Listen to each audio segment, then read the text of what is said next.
de Larreta, que la tenemos fechada como o datada como la 88, que dice: tenemos que buscar el equilibrio entre la angustia de la gente y el riesgo de contagio. Siempre volvemos a eso, angustia, la palabra angustia. ¿Sos psicoanalista? ¿Notás angustia en la gente? Sí, por supuesto. Digamos, lo que pasa es que el nivel de angustia depende de la personalidad previa de cada uno. Estamos todos en la misma tormenta, pero no estamos todos en el mismo barco. Digamos, cuando una persona tiene un trastorno general de ansiedad, cuando una persona es hipocondríaca, cuando una persona tiene una neurosis obsesiva, cuando una persona tiene determinada edad, se siente más en riesgo y se siente más angustiada.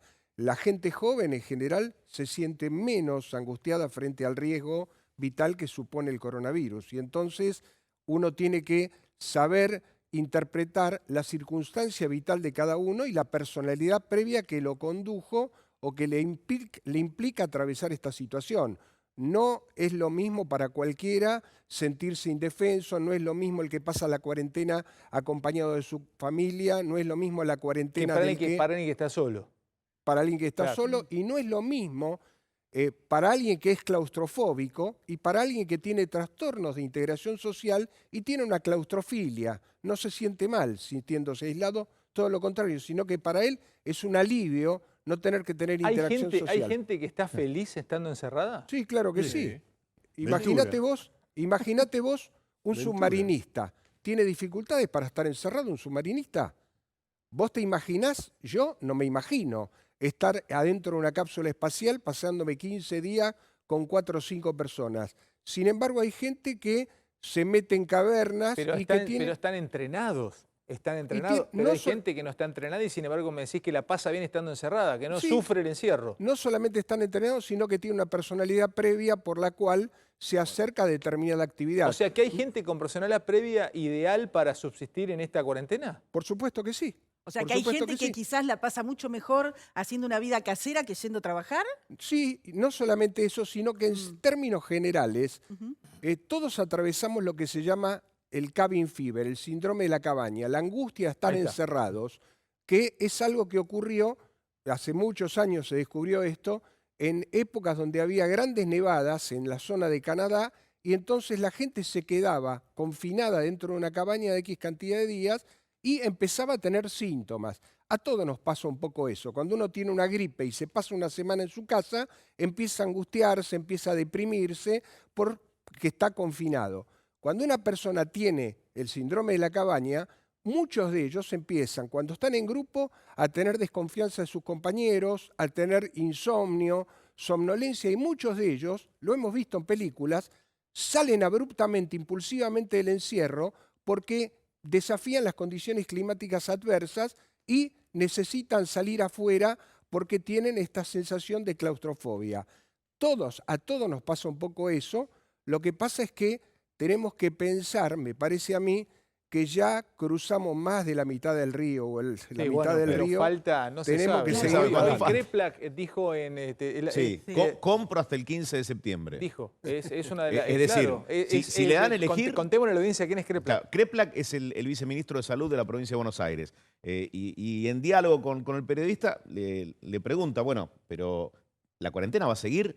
Y si me dicen el 15 de septiembre, Compro llave en mano hasta el 15 de Claro, septiembre. lo que pasa es que ahí está poniendo una fecha y yo puedo decir, bueno, hasta tal día yo me voy a tener que quedar metida en mi casa. Pero son 3 meses más. Pero cuando la incertidumbre es tan grande, porque no es cada 15 días, cada 20 días ahora, y no sabes cuándo vas a poder salir, me parece que eso o no, doctor, ¿no puede agravar un cuadro? Sí, por supuesto que sí. Lo que pasa es que en realidad las autoridades sanitarias no lo pueden saber porque hay fluctuaciones. Como decía antes Alejandro, hace un tiempo en Mendoza se estaba abriendo ya, se estaba terminando supuestamente el confinamiento y tuvieron que dar marcha atrás. No nos tenemos que olvidar que, digamos, yo no soy especialista, pero como médico sé que las enfermedades respiratorias tienen su auge en la época del invierno. Lamentablemente todos los virus respiratorios pululan en el invierno y, como decía antes Eduardo, con la primavera seguramente se va a ir extinguiendo y van a disminuir las posibilidades. Aparte, Edu, si vos lo ves desde una mirada estrictamente médica, cualquiera de los médicos que está al frente de esta pandemia va a comprar hasta el 15 de septiembre. Está bien, pero a ver, Mendoza, que pusieron el caso de Mendoza. De pacientes va a reducirse muchísimo y nuestro trabajo se va a ver muchísimo menos Digo, pero a exigido. ver, ¿no hay un Digo, miedo innecesario? Me pregunto en este sentido. La foto de hoy no da un sistema de salud colapsado o estresado. Hoy no. Mendoza, 0 casos en las últimas 24 horas. 112 casos en toda la provincia.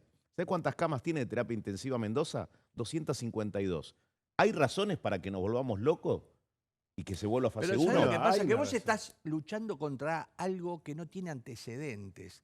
No es que 2 más 2 son 4. Correcto. Acá esto va a evolucionar en la misma medida de lo que genere la propia gente. Es decir, si la gente se cuida, va a evolucionar de una manera. Si la gente no se cuida, va a evolucionar de otra. Entonces, no tenés un cálculo exacto, no es precisión, no es matemáticas. Esto es Sí, pero acercamiento. hay números que te llevan a analizar la cuestión. Sí, en la pero provincia de Buenos los Aires números- tenés los números en 40% de las salud- camas de la cama de Los terapia números intensiva en salud no ocupadas. son exactos. Ahora, desde lo psicológico, yo le preguntaría al doctor, la realidad es que hay como un mal de mucho consuelo de tontos. Por eso mucha gente dice, bueno, me quedo en la casa, si no me salen bien las cosas, a todo el mundo le pasa lo mismo, se bajan las expectativas, no hay tanto interés ni necesidad de cosas materiales y uno se convierte en lo que le gusta a Fantino, un perdedor feliz.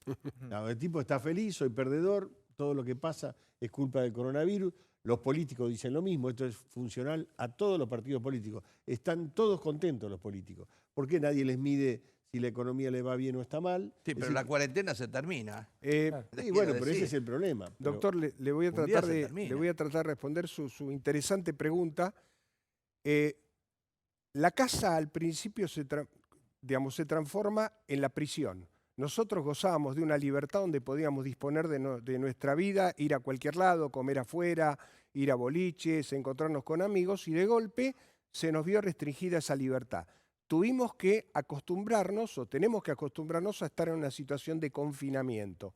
Después de pasado un tiempo en la situación de confinamiento, la prisión se transforma en una zona de confort y ya después a uno le cuesta salir, sobre todo si está en edad de riesgo, sobre todo porque el coronavirus no desapareció. Pero Luis, no te hay hago una pregunta medicación. porque me interesa lo que están hablando.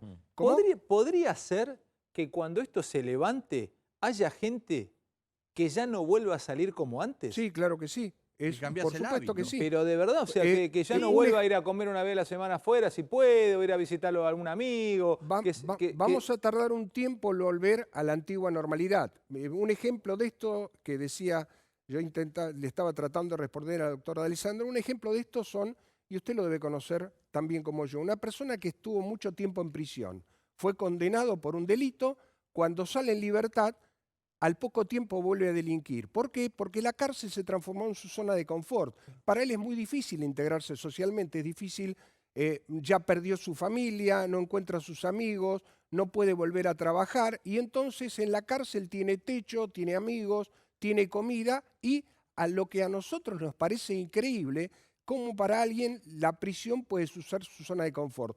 Entonces, Alejandro, sí, yo creo que dentro de un tiempo volveremos a una normalidad a la que estamos acostumbrados. La esencia del ser humano no se perdió, porque lo que contabas antes vos de la noticia de esta persona que cobra 500 pesos, ¿no? Esta situación, esta chantada, esta viveza psicopática argentina muestra que la esencia del ser humano muchas veces no cambia. El miedo nos cambia transitoriamente, pero yo creo que vamos a tardar un tiempo en volver a disfrutar de la libertad que disfrutábamos porque, sobre todo, ciertas personas Bien. sienten una situación de riesgo.